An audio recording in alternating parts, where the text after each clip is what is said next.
तो फाइनली अब डंकी का टीजर आ जाने के बाद डंकी वर्सेस सलार पूरी तरीके से क्लियर हो गया है कि अब क्या होने वाला है। क्योंकि अगर आप देखें तो ऑडियंस के पास बिल्कुल क्लियर कट चॉइस है कि उन्हें कौन सी फिल्म देखना है। क्योंकि अगर आप देखें तो दोनों फिल्मों के टीजर आ जाने के बाद अब ये क्लियर हो गया कि दोनों फिल्में एक दूसरे से कम्प्लीटली अपोजिट है, बिल्कुल ही अलग, एक इस तरफ है एक दूसरी तरफ है।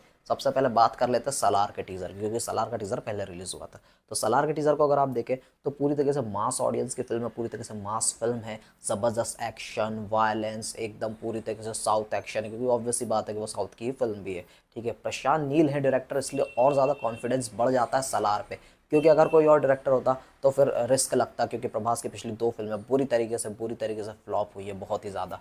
लेकिन इस फिल्म से ज़्यादा उम्मीद प्रशांत नील की वजह से ज़्यादा बढ़ जाती है, तो ऑडियंस को ज़्यादा मज़ा आने वाला है। फिल्म का ट्रेलर टीज़र बहुत इंप्रेसिव लगा था, और इस बार तो प्रशांत नील और प्रभास के साथ में पृथ्वीराज सुकुमारन भी शामिल है, तो फिर मज़ा ही आने वाला है, बहुत ही बेहतरीन होगी ये फिल्म, ऐसी उम्मीद है। और बात की जाए जहाँ तक डंकी की, तो डंकी का टीज़र अभी रिलीज़ किया गया है। डंकी का टीज़र बिल्कुल ही उलट है, कहीं से कहीं तक कोई एक्शन नहीं है, बिल्कुल भी मास ऑडियंस की फिल्म नहीं है। राजकुमार हिरानी जैसे फिल्में बनाते हैं वैसी फिल्म उन्होंने यहाँ पर भी बनाई है, अलग तरह की अलग मज़ेदार फिल्म। पंजाब पर पूरी तरीके से बेस्ड करके इस फिल्म को बनाया गया है, और पूरा डंकी का पूरा डंकी करके कैसे लोग विदेश में चले जाते फिर वहाँ पर कहानी भी समझ में आ रही काफ़ी हद तक कि ये जो है अब फंसेंगे पूरी तरह, वहाँ जाने के बाद फंस जाएंगे। अब क्योंकि ये तो इधर उधर से माइग्रेट करके पहुँचे थे, तो ये वापस देश कैसे आएंगे डायरेक्ट, तो उसमें इनको वापस अपने घर आने में जो दिक्कत आ रही है वही फिल्म की पूरी कहानी होगी। तो डंकी की ऑडियंस कंप्लीटली अलग है और सलार की ऑडियंस कंप्लीटली अलग है। इधर पूरी तरह से मास सिनेमा पसंद करने वाली ऑडियंस है, और यहाँ पे एक अलग तरह का जो एंटरटेनमेंट बेस्ड डार्क कॉमेडी पसंद करती है और एक सेंसिबल फिल्म देखना चाहती है, समझने वाली फिल्म देखना चाहती है, तो ये ऑडियंस के ऊपर पूरी तरह से क्लियर है।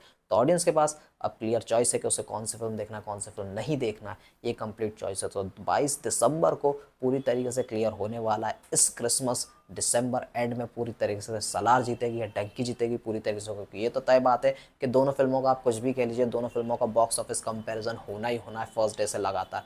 लेकिन मेरी प्रिडिक्शन कहीं ना कहीं ये है इस फिल्म को, इन दोनों फिल्मों को लेकर, कि सलार जो है वो ऐसी फिल्म होगी कि शुरुआत से बहुत ही धमाकेदार ओपनिंग लेगी, धमाकेदार कमाई करती हुई नजर आएगी। लेकिन वहीं अगर आप डंकी की बात करें तो डंकी का ये होगा कि डंकी एक पहले दिन ज़बरदस्त ऐसी कमाई नहीं करेगी, लेकिन धीरे धीरे उसकी कमाई लंबे वक्त तक बहुत ज़्यादा चलेगी, यानी वो लॉन्ग रन काफ़ी ज़्यादा लेगी। सलार जो है बहुत लंबा लॉन्ग रन मुझे नहीं लगता डंकी के कंपैरिजन में इतना लंबा लॉन्ग रन ले पाएगी, लेकिन फिर भी फिल्म काफ़ी बहुत स्पीड में कमाई करती हुई नजर आएगी। तो देखने वाली बात यह होगी कि इसका बॉक्स ऑफिस ज़्यादा कमाल दिखाता है।